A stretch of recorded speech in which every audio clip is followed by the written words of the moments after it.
Look at a human, just look at us. No claws, no fangs, no fur. A house cat could outrun us easily.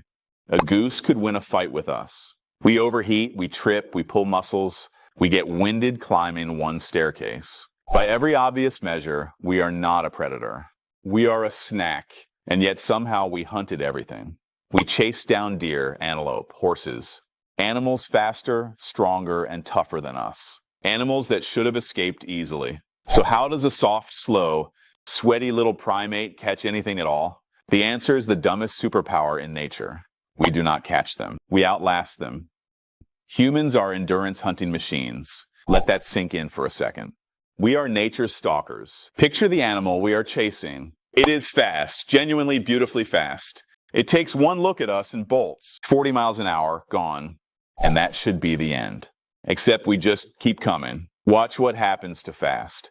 The animal sprints, then it stops, because sprinting cooks a body alive. Muscles make heat, a lot of heat, and most animals cannot dump that heat. They have only one real option: pant. Panting is a garbage cooling system. It works slowly between sprints. So they run, then stand, then gasp, then run, then stand, then gasp. And the whole time, behind them, is you, jogging, calmly, forever. Not fast, never fast. Just absolutely, horrifyingly relentless. Like a Terminator in flip-flops. The animal sprints away again. You are still coming. It sprints again. You are still coming. It cannot believe you are still coming. This is when the animal panics. And panic, my friend, cooks it faster. So how do you win this? You are not stronger. You are wetter. That is the entire secret. Humans evolved to sweat like leaking faucets. And somehow this is the hero of the story. We are the sweatiest animals alive, and for once in your life, that is a genuine flex. While the animal can only stand there and pant like a broken hairdryer, your skin is a full-body radiator. Millions of sweat glands pop open across your body. You have somewhere around 2 to 4 million of these glands, more than almost any other mammal, which means you are essentially wearing a high-end cooling system you never asked for. You are, scientifically speaking, air-conditioned meat.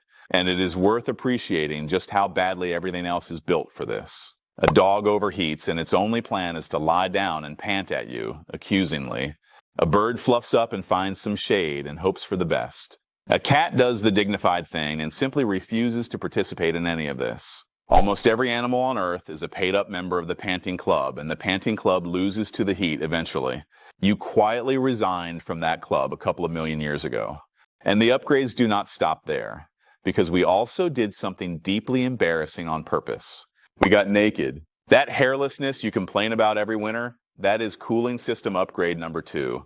Fur is fantastic at trapping heat, which is great if you are a husky and a disaster if you are trying to run a marathon at noon. So we ditched the coat, kept the radiator, and became the undisputed champions of not dying in the heat. Now look down at your legs because they are hiding a cheat code too.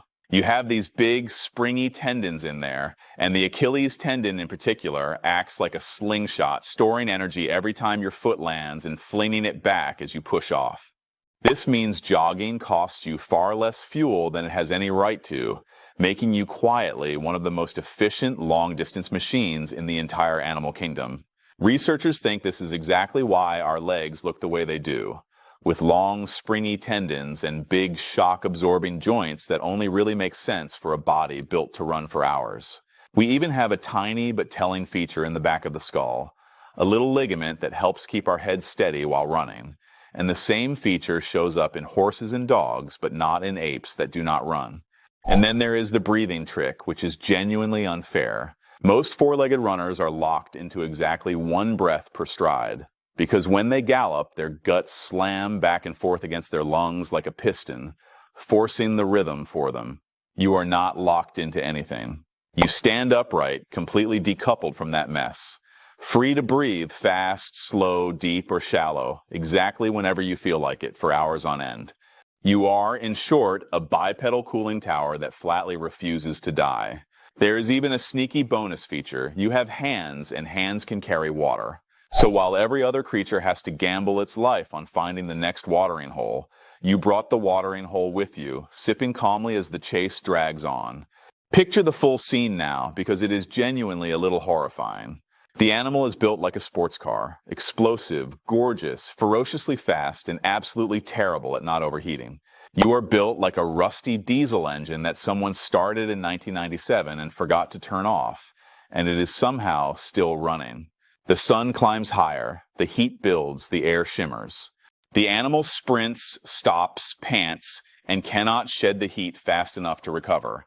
And you just keep coming, sweating peacefully, sipping your water, possibly humming a little tune to yourself. After a few hours of this slow-motion nightmare, something inside the animal finally breaks. Its body temperature climbs past the point its biology can survive, and the engine starts to fail. Its legs wobble, its vision swims, and it stumbles to the ground. It was not bitten, it was not wrestled, it was not even out-sprinted. It was outpatiented to death by a sweaty, bald ape carrying snacks. This is called persistence hunting, and some researchers think it was a real strategy our ancestors actually used out on the open savanna. Anthropologists have even watched hunters among the sand people of the Kalahari run down antelope this way in the heat of the day, jogging after a single animal for hours until it simply could not go on. We may not have been the fastest, the strongest, or the scariest thing out there, not by a long shot. We were simply the thing that would not stop, and on a long enough afternoon, that turned out to be the most terrifying trait of all. Think for a second about what that does to your reputation as prey. A lion, honestly, you can deal with. A lion sprints, misses, gets tired, gives up, and wanders off, and you are allowed to relax. But a human saw you 12 hours ago and is, against all reason, somehow still here.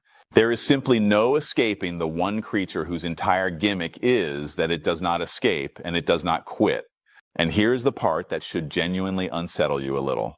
That exact same machine is still inside you right now, fully assembled and idling.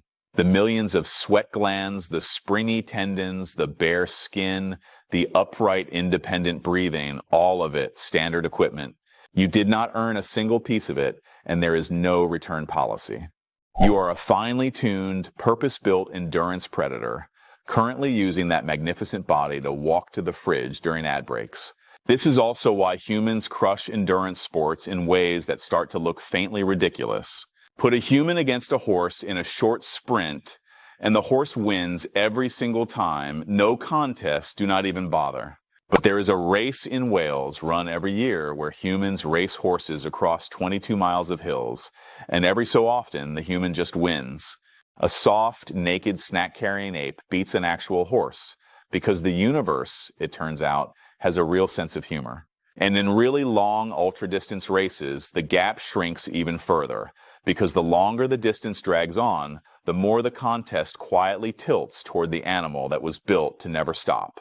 Your ancestors did not survive by being impressive in the moment. They survived by being annoying on a geological timescale. Slow, soft, weak, and utterly, hopelessly impossible to shake off. Every other predator on Earth had an off switch, a moment in the chase where it simply gave up and the prey got to live. We were the very first thing in nature with no off switch at all, the thing that just kept the chase running until the other guy fell over. So the next time you are wheezing after jogging half a block for the bus, red-faced and convinced you are a hopeless excuse for an animal, remember exactly what you are. That same gasping, sweating body, given enough time, water, and pure stubbornness, could run down a deer. You are not bad at running. You are bad at sprinting, which is a totally different sport, and one you were frankly never designed to win. You were built for the long game. The slow, boring, sweaty, relentless, quietly horrifying long game. You are the closing time of the animal kingdom, the lights flicking on while everything else is begging to go home. You do not have to be fast. You just have to be the last one still standing. And against a creature that genuinely refuses to stop, sooner or later, almost nothing ever is.